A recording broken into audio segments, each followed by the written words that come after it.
Hey everyone, my name is Ashley and welcome back to my channel. Long time no see.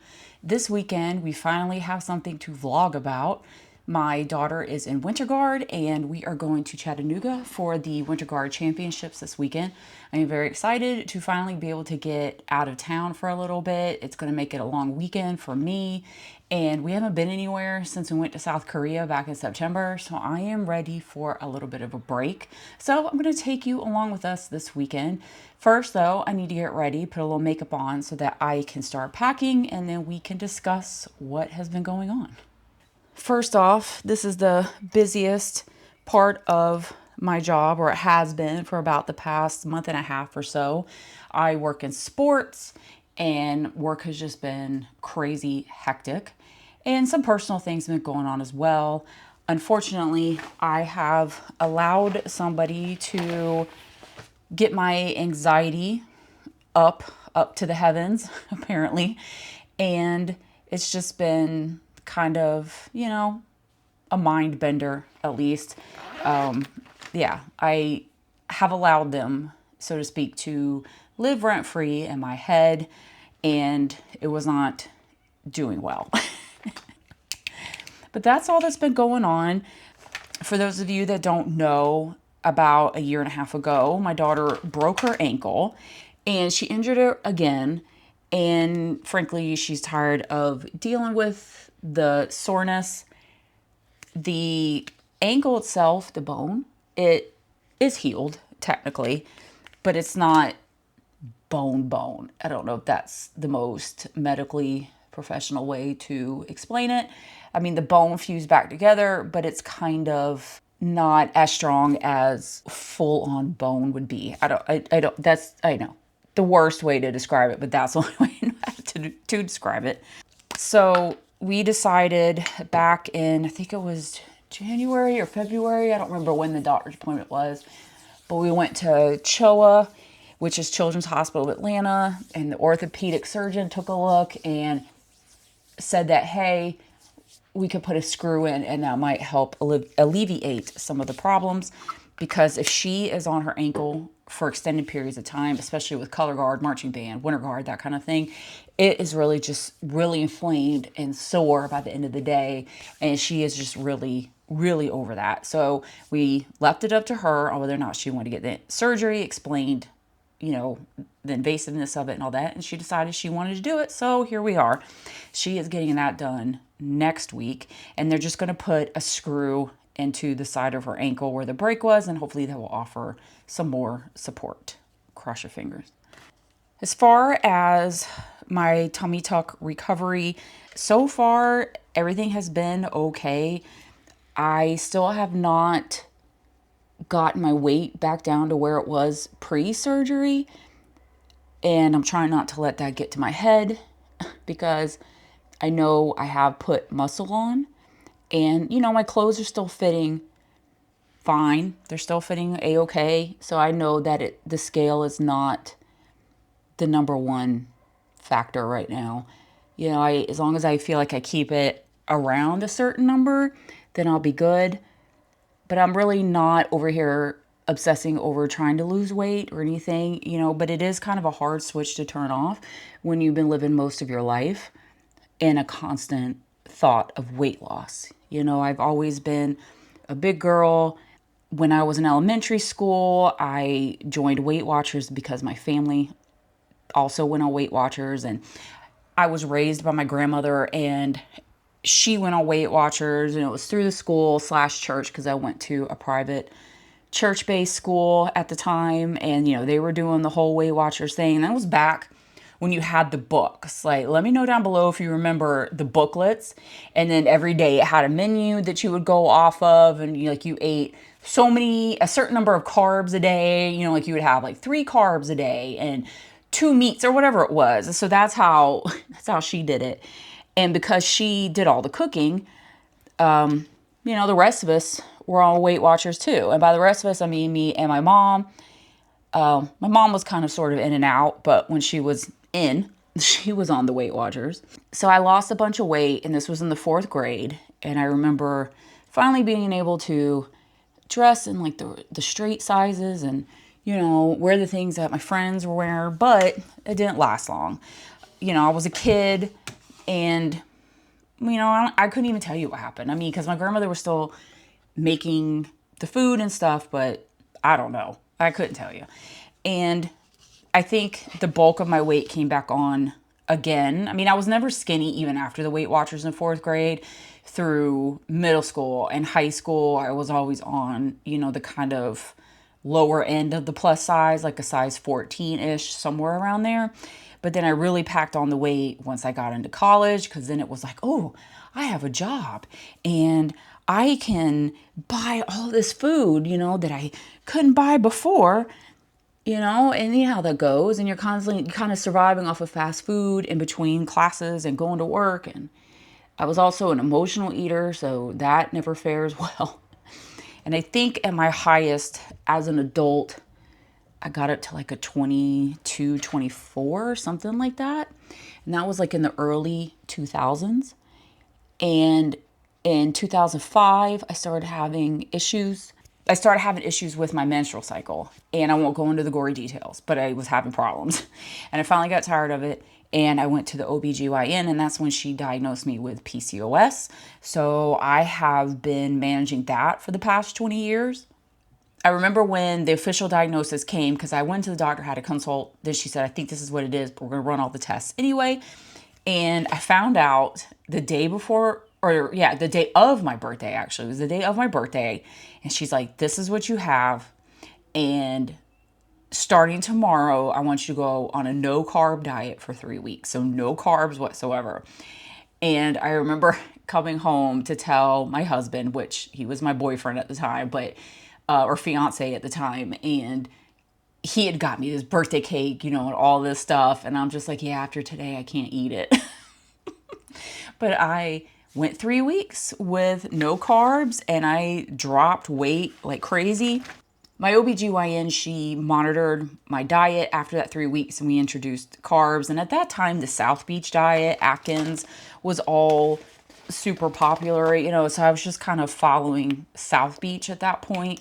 And at that time, I think the lowest I got was down to 190 something pounds, and back sometimes into a 14, but primarily a 16. And I stayed a size 16 for years, even through pregnancy, post-pregnancy. I was a size 16 for a long time. And to be honest with you, I was comfortable as a size 16, because I was kind of still on that cusp, especially when they started coming out with the bigger straight sizes. And so I could fit into plus size clothing at Torrid and other places, but also, get the XXL or the XXXL in the straight sizes. So I felt like I was in a comfortable space, because I could wear clothing from both sides of the spectrum and be fine. Then the Panorama came along, and actually before that, I went on Weight Watchers again when they started coming out with like the blue plan and the green plan and all that. And I went on that for a while. That was in 2018. And I lost a decent amount of weight too with that. But when I tell you, I was always hungry. Oh my God, I was always hungry on Weight Watchers. And even when I was making like decent choices, and and I also ate a lot of the Weight Watcher meals or the lean cuisines at the time, and like for real, always hungry. And 2018 is when my mom had to move in with us, and because of an illness or illnesses, however you want to look at it. And it was a nightmare scenario for me, because I love my mom. I loved her, and she was my mom, so I loved her for that aspect of it. But when I tell you, we were like oil and water, and she had addiction issues. She was also narcissistic. So having her in my house, not being able to have that boundary any longer, because when she was living in her house down in Southeast Georgia, it was like, oh, well, if I don't want to talk to you, I don't talk to you. I could set the boundaries. Why is my nose always dry right here? Like, it drives me nuts. I could set the boundaries and talk to her when I needed to, get away from her when I needed to, all those things. But then she was in my house 24/7. And I spiraled into a really bad depression and gained some of the weight back. And that was just a whole nightmare scenario until she passed away a year later. And then, it was sad. I mean, as much as we didn't get along, it affects you regardless. Then 2020 came along. We had the pandemic, and then my mother-in-law was diagnosed with cancer, and she had the cancer for a while and didn't tell anybody except for her husband. I don't know if her immediate family knew because it was my husband's stepmom. Not quite sure if her immediate family knew, but that was a whole nightmare in and of itself because she wasn't doing well, and then we had to be careful with the vid, and there wasn't easy testing and stuff during that time because this was like in May, around Mother's Day, May, June. She ultimately passed away in July, but when she passed away, it was worse for me and my family, my daughter especially, because they were extremely close, than when my mother passed away. And so that was another reason to emotionally eat and just not care. And I mean, let's be real.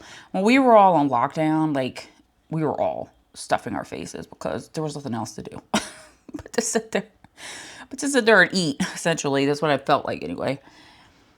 And so, saying all that to say, I gained back a lot of weight during that time period. And my sister-in-law, she had started working with a trainer, Adam, and I saw all the results that she had with him. She did really well. She lost a lot of weight. She was going to the gym, all this stuff. So I got his information from her, and that's what led me here today. I realized that I needed somebody to kick my ass because I'm not, at least at the time. At the time, I was not very good at holding myself accountable when it came to diet and exercise.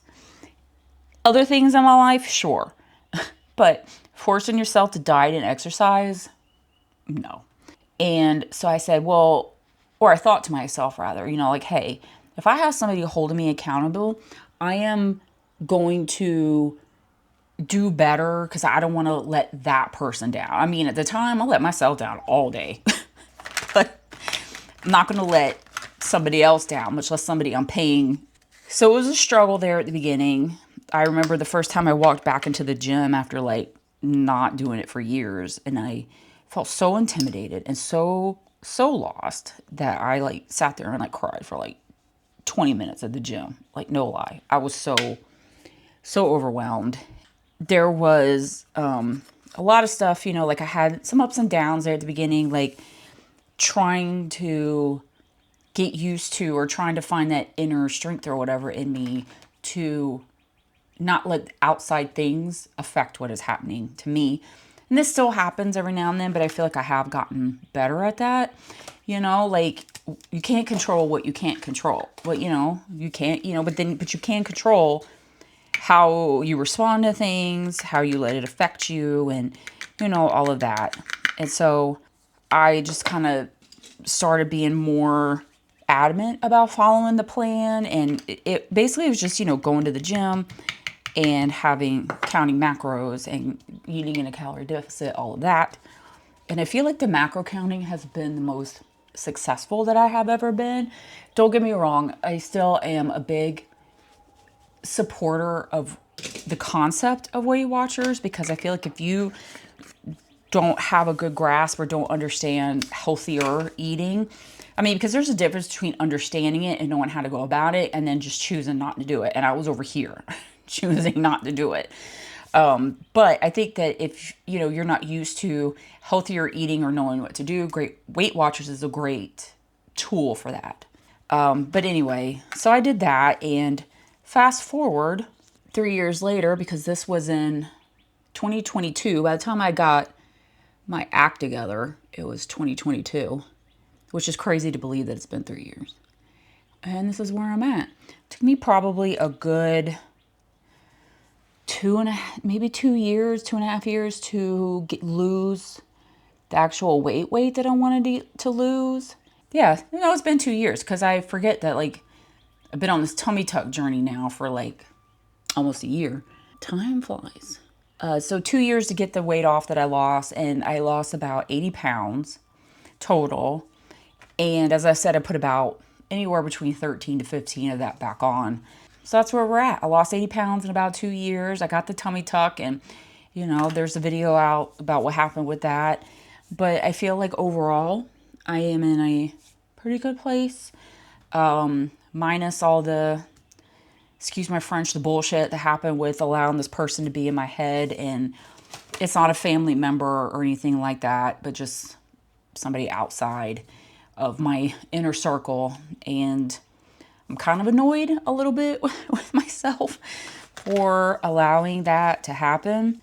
But it is what it is. I talked to my therapist. That really helped. And, he gave me some tips on how to deal with it and really, just helped. Therapy is a godsend. Probably should have been therapy a long time ago. Let's just be real. But being an 80s baby, nobody really talked about that or did much about it. Different stigma on therapy than there is now, but I'm very thankful for it, and I love my therapist. He's kind of like a licensed version of my husband. I don't know how that worked out, but minus all the anxiety and the verge of panic attacks, everything's been going well. Anxiety, though, like, when I tell you I'm over it, my husband is very fortunate in the sense that he rarely gets anxiety. But when he does, he is able to easily kind of turn it on and off. I envy that a little bit, to be honest with you, because I wish it was something that I could just turn on and off. And I know that dealing with this person gets my anxiety up extra because things that they do remind me of my mom. And so I feel like my response is a little bit more exacerbated because of trauma response, essentially. And that in and of itself is kind of annoying because it's not something that you can necessarily control. I mean, it's hard enough to control anxiety and that kind of thing. But then when you throw in trauma response also in it, I feel like makes it twice as hard. I mean, I don't know. I'm not a medical professional. It's just how I feel thinking about it. But it's frustrating because I do have a tendency to let people like that get in my head. And while logically I know that the things that this person is saying about me are not true, that they're projecting in all, list of things like that, logically I know these things are not true about me. I am confident in myself and in my flaws to admit when I'm wrong. I'm not somebody who doesn't admit when they're wrong. Like, I know my flaws. It's just frustrating, but then there's that part because you're like, you want to go into the trauma response of over explaining yourself and trying to be like, and trying to convince them that what you're thinking of me is not true. But at the end of the day, whatever their projection, thoughts, whatever you want to call it, are of you, it doesn't matter what you say because it's not going to change a damn thing. They're not going to admit they're wrong. They're not going to admit they're part of it. They're not going to take responsibility for anything that may have caused you to respond in a certain way. And that's the hardest part. I think that there's that part of you that feels that you need to defend yourself. You don't need to defend yourself. I'm here to tell you. And to remind myself, you don't need to defend yourself with people like that because you know who you are, stay true to yourself, and it doesn't matter.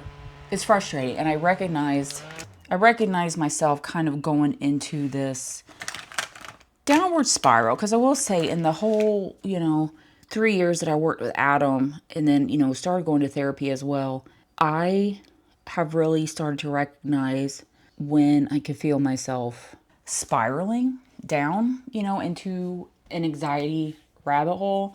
And last week I started, really thinking to myself, and my husband reminded me, he's like, you just need to focus on the things that are important. Focus on the things that are important. Your family, K-pop, because, he supports my obsession with K-pop as much as possible. And he's like, focus on those things, the things that matter, things that are important, the things that make you happy. And so that's what I've been doing for the past week, 2 weeks or so. Just really going back to the basics of all this stuff that's happening over here. Just let it go. It is what it is. It's going to be what it is. There's nothing you can do for the most part to change it. So stop harping on it. Stop thinking about it. Stop just living in it all the time, and go back to focusing on what's important. So I really doubled down on making sure I'm not sneaking in, bites of food here and there, because that's a slippery slope too. Like, oh, it's just a bite of this, it's just a bite of that. Well, when you have like 10 bites of random things over the day, not saying I was doing 10 or taking 10 bites of stuff, but when you have 10 bites of stuff throughout the day, it eventually, the calories will add up, right? I mean, because if you eat something that's only like 10 calories 10 times a day, it's an extra 100 calories you've added to your diet. And then, I focused back on listening to music, and, BTS is going to be out of the military in a couple months. I'm so excited. But, I've just been focusing back on that stuff, focusing on things that matter to me, my family, quality time, reading. I've been huge on reading again. I put that on my vision board this year to get back into reading. And I did. I finished Iron Wing from the Fourth Wing series. I read the whole ACOTAR series, which I had read some of the books before, but it was like years ago. But I finished ACOTAR. Now I'm about, I don't know, 3/4 of the way through the Blood and Ash series. I just started book 5. So I've really been focusing on reading, and that has been helping tremendously. And yeah, just getting back and doing things that I enjoy, that bring me peace and keep all the stupid noise out of my head. I think though that throughout this whole process, whether it be the diet and exercise, everything that happened after the tummy tuck, like regardless, I'm very grateful for it, because I feel like at the back end of all this, I am a lot stronger physically and mentally than I probably ever have been in my life. So I'm very thankful for that. And yeah, anxiety is a bitch. I mean, plain and simple. It's frustrating, and it will creep up on you when you least expect it. Sometimes the anxiety is provoked, other times it just happens. I mean, my husband always knows when I'm starting to get a little bit anxious, because I start picking at my fingers, and he's like, "Stop it. What's going on? What are you anxious about?" So he knows.